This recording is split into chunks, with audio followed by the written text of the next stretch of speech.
जय हिंद ट्यूशन के प्रथम अध्याय मंगलम को उसके ऑब्जेक्टिव क्वेश्चन, सब्जेक्टिव क्वेश्चन और उसके श्लोकों को हिंदी में कंप्लीट करने के बाद आज हम हमारा सेकंड अध्याय जो कि पाटलिपुत्र वैभव है उसको हम डिस्कस करने वाले हैं। वो भी कैसे, तो भी सरल हिंदी भाषा में डिस्कस करने वाले हैं। सरल हिंदी भाषा में क्यों? क्योंकि ट्यूशन से जो भी क्वेश्चन पूछा जाता है वह हमारे एग्जाम में हिंदी भाषा में ही पूछा जाता है, इसलिए इसकी चर्चा हम हिंदी भाषा में ही करने वाले हैं। पाटलिपुत्र वैभव क्या है? पाटलिपुत्र वैभव एक निबंध है और इसमें किसकी चर्चा की गई है? तो पाटलिपुत्र के वैभव की चर्चा की गई है। देखिए, यदि आपने मंगलम वाला वीडियो नहीं देखा है तो प्लेलिस्ट सेक्शन में जाकर देख सकते हैं या फिर वीडियो के डिस्क्रिप्शन में लिंक है, आप वहां से भी देख सकते हैं। देखिए, अब हम पाठ की तरफ बढ़ते हैं। तो देखिए, पाठ की शुरुआत होती है यहाँ से, बिहार राजस्य राजधानी नगरम पाटलिपुत्रम सर्वेषु कालेषु महत्वम धारयत। तो संस्कृत में क्या दिया है इसमें कोई इंपॉर्टेंट नहीं है, क्योंकि एग्जाम पॉइंट ऑफ व्यू से ये हमारे लिए इंपॉर्टेंट नहीं है। इसका अर्थ हम हिंदी में देखते हैं। देखिए, बिहार राज्य की राजधानी पाटलिपुत्र का महत्व हर समय रहा है। इसका इतिहास करीब 2500 साल पुराना है। कितना साल पुराना है इसका इतिहास? तो 2500 साल पुराना है। 2500 वर्ष पुराना है किसका इतिहास? तो पाटलिपुत्र का इतिहास। ये यहाँ से क्वेश्चन बनता है कि पाटलिपुत्र का इतिहास कितना वर्ष पुराना है? तो 2500 वर्ष या 2500 वर्ष पुराना है। धार्मिक क्षेत्र, राजनीतिक क्षेत्र, औद्योगिक क्षेत्र यहाँ विशेष ध्यान आकर्षित करते हैं। विदेशी यात्री मेघास्थनीज, फायान, हुएनसांग, इत सिंह आदि यात्रियों ने अपने स्मरणों में पाटलिपुत्र का वर्णन किया है। इस पाठ में पाटलिपुत्र के वैभव का सामान्य परिचय किया गया है। यहाँ से फर्स्ट क्वेश्चन क्या है? तो पटना का इतिहास कितना वर्ष पुराना है? तो 2500 वर्ष या 2500 वर्ष पुराना।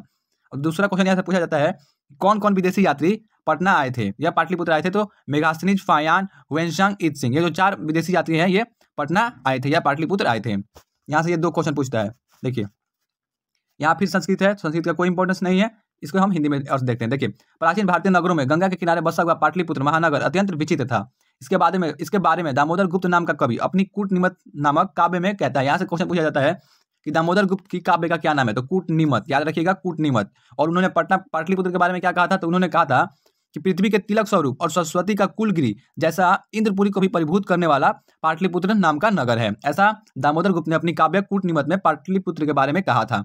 ये कहा था कि पृथ्वी के तिलक स्वरूप और सरस्वती का कुलगिरी जैसा इंद्रपुरी को भी परिभूत करने वाला पाटलिपुत्र नाम का महानगर है। देखिए, आगे बढ़ते हैं।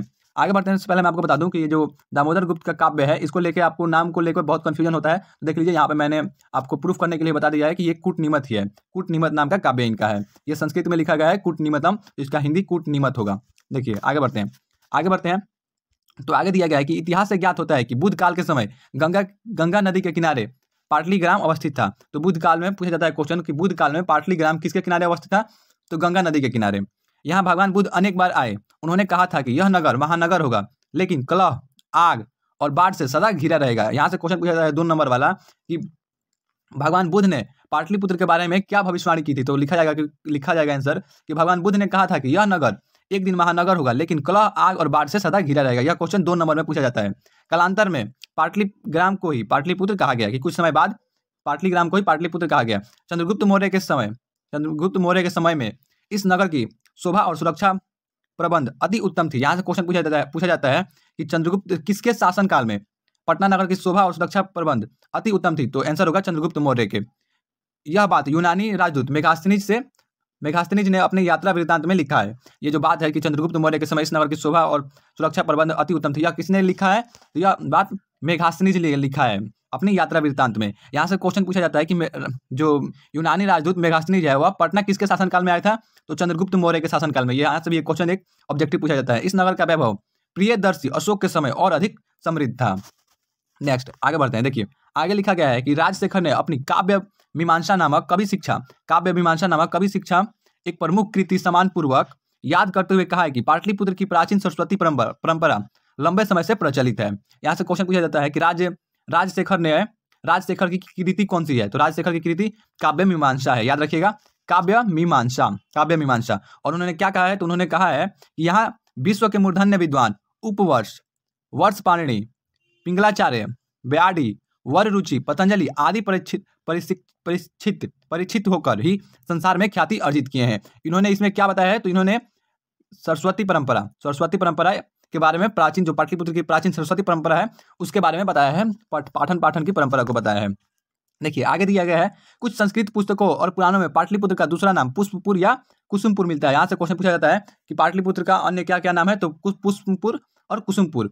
इससे ज्ञात होता है कि इस नगर के समीप फूलों का उत्पादन अधिक होता था। पाटलिपुत्र यह शब्द भी पाटल पुष्पों की पंखुड़ियों का आश्रय लेकर प्रचलित हुआ है। यहाँ से भी क्वेश्चन पूछा जाता है कि पाटलिपुत्र जो शब्द है वह कैसे उसकी उत्पत्ति हुई है, कैसे प्रचलित हुआ है? तो पाटल पुष्पों की पंखुड़ियों के आश्रय लेकर। शरत काल में शरद काल में इस नगर में कौमुदी महोत्सव नामक महान समारोह गुप्त वंश के शासनकाल में अत्यंत प्रचलित था। यहाँ से क्वेश्चन पूछा जाता है कि कौमुदी महोत्सव कब मनाया जाता है, तो एक तो ऑप्शन में रहता है शरद काल और अन्य काल का नाम रहता है, तो वहाँ शरद काल डाल दीजिएगा। और दूसरा क्वेश्चन पूछा जाता है कि कौमुदी महोत्सव किसके शासनकाल में मनाया जाता था, तो गुप्त वंश के शासनकाल में मनाया जाता था। कौन सा पर्व, तो कौमुदी पर्व कब मनाया जाता था, तो शरद काल में। यहाँ से 3 क्वेश्चन पूछा जाता है। ठीक, आगे देखते हैं।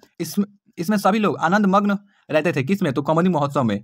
आजकल दुर्गा पूजा भी उसी प्रकार का एक समारोह यहाँ देखा जाता है। आज भी पाटलिपुत्र या पटना में कौमुदी महोत्सव के समान ही दुर्गा पूजा मनाया जाता है।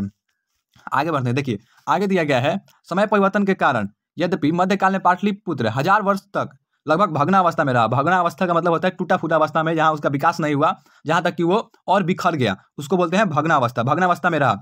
इसका संकेत अनेक साहित्य ग्रंथों, मुद्रा राक्षस आदि में मिलता है।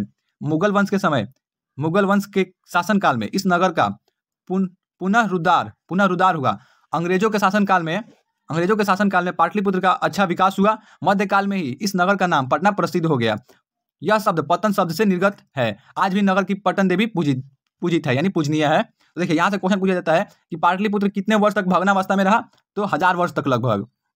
सेकंड क्वेश्चन यहाँ से पूछा जाता है कि पटना नाम जो है वह कब प्रसिद्ध हुआ, तो मध्यकाल में प्रसिद्ध हुआ। फर्स्ट क्वेश्चन कि पटना जो है वह कितना वर्ष तक भग्नावस्था में रहा, तो लगभग 1000 वर्ष तक। और सेकंड क्वेश्चन, पटना नाम कब प्रसिद्ध हुआ, तो मध्यकाल में। थर्ड क्वेश्चन पूछा जाता है कि पटना शब्द किस शब्द से निर्गत हुआ है, तो पतन शब्द से। और यहाँ से एक और क्वेश्चन पूछा जाता है कि कौन सी देवी पूजी जाती है, तो पटन देवी। ये 4-5 क्वेश्चन जो बना है यहाँ से याद रखिएगा, काफी इंपॉर्टेंट है एग्जाम पॉइंट ऑफ व्यू से। देखिए आगे बढ़ते हैं। आजकल पाटलिपुत्र पटना नगर, जिसे आगे मध्यकाल के बाद कहा गया, अत्यंत विशाल है और बिहार राज्य की राजधानी है। बिहार राज्य की राजधानी क्या है, पटना है। आए दिन नगर का विस्तार हुआ, यानी दिन पर दिन नगर का विस्तार हुआ है। इसके उत्तर की ओर गंगा नदी बहती है। यहाँ से क्वेश्चन पूछा जाता है कि पटना के किस दिशा में गंगा बहती है, तो उत्तर दिशा में। उसके ऊपर गांधी सेतु एशिया महादेश का सबसे बड़ा सेतु है। यहाँ से क्वेश्चन पूछा जाता है कि पटना में कौन सा सेतु है, तो गांधी सेतु, याद रखिएगा। और रेलयान सेतु भी निर्माणाधीन है, यानी अभी निर्माण हो रहा है, काम चल रहा है उसका। इस नगर में उत्कृष्ट संग्रहालय, उच्च न्यायालय, सचिवालय, गोलघर, तारामंडल, जैविक उद्यान, मौर्यकालीन भग्नावशेष, महावीर मंदिर आदि दर्शनीय। यहाँ से क्वेश्चन पूछा जाता है 2 नंबर में कि पटना में क्या क्या दर्शनीय स्थल हैं, तो यहाँ से आंसर में लिख दीजिएगा कि संग्रहालय, उच्च न्यायालय, सचिवालय, गोलगिरी, तारामंडल, जैविक उद्यान, मौर्यकालीन भग्नावशेष, महावीर मंदिर आदि दर्शनीय स्थल हैं। कहाँ, तो पटना में। प्राचीन पटना नगर में सिख संप्रदाय का पूजनीय स्थान 10वें गुरु गोविंद का जन्म स्थान गुरुद्वारा नाम से विख्यात है। यहाँ देश भर के तीर्थयात्री दर्शन के लिए आते हैं। यहाँ से क्वेश्चन पूछा जाता है कि सिख संप्रदाय के कौवे गुरु का जन्म पटना में हुआ था, तो 10वें गुरु। और कौन गुरु, तो गुरु गोविंद सिंह का जन्म पटना में हुआ था। और उसे किस नाम से जाना जाता है, तो उसे गुरुद्वारा के नाम से जाना जाता है। यह क्वेश्चन यहाँ से पूछा जाता है, याद रख लीजिएगा, काफी इंपॉर्टेंट है। देखिए अब दिया गया है कि इस तरह पाटलिपुत्र प्राचीन काल से ही अब तक विभिन्न क्षेत्रों में वैभव और ये गरिमा होगा, वैभव का अर्थ होता है गरिमा, वैभव धारण करता है। और उन सबों को संकलित रूप में संग्रहालय जाकर देख सकते हैं। पर्यटन मानचित्र में यह नगर महत्वपूर्ण है। यदि आप पटना के बारे में जानना चाहते हैं तो पटना जो संग्रहालय है उसमें जाकर देख सकते हैं। पर्यटन मानचित्र में भी यह नगर महत्वपूर्ण है। यदि आप जिसे घूमने योग्य यानी इसे दर्शन योग्य से जाते हैं तो भी पटना काफी इंपॉर्टेंट है। यहाँ से हमारा पाठ समाप्त हो गया है। नेक्स्ट वीडियो में हम इसके जो भी ऑब्जेक्टिव क्वेश्चन है जो एग्जाम में इंपॉर्टेंट है एग्जाम पॉइंट ऑफ व्यू से, उसकी चर्चा करेंगे और वो भी हिंदी भाषा में चर्चा करेंगे। जिसे देखने के लिए आपको हमारे चैनल को सब्सक्राइब करना होगा ताकि वीडियो की नोटिफिकेशन आपको मिल जाए। जय हिंद, जय भारत। मिलते हैं अगले वीडियो में ऑब्जेक्टिव क्वेश्चन के साथ। धन्यवाद।